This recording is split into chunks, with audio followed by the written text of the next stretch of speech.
bahar tung khwanu ro rel dan hi sakmel chapar ketani hiani moi silo shing mi hei zong zi nga kalung I dum zo be ma se ka tra khwa ti se thong tu in si o ke don lung ru klan te ila eng tim min no lang mo ke tan hian lung ru ni sang lua ke pak lo te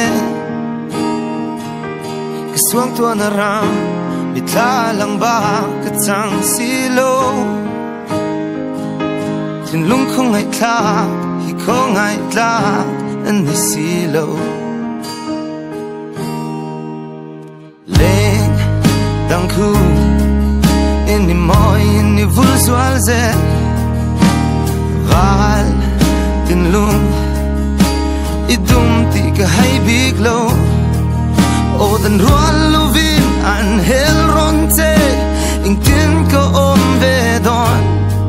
a se ka tan hian lung ron ni sang lua ka tom vong vong ka don lung ru plan te ila min lo po mai te la ke riang du ai sam o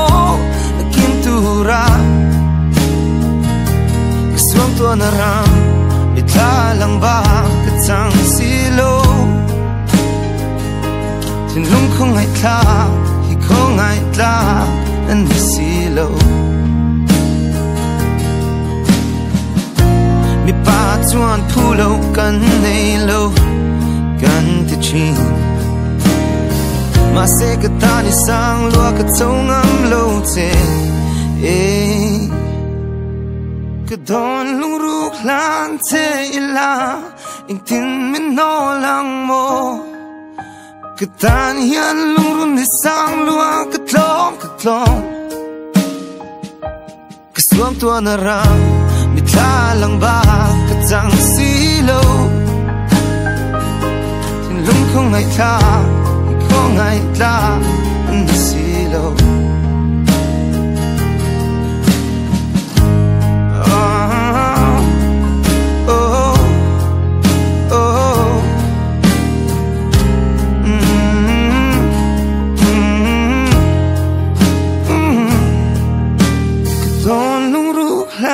te la tin min no lang mo oh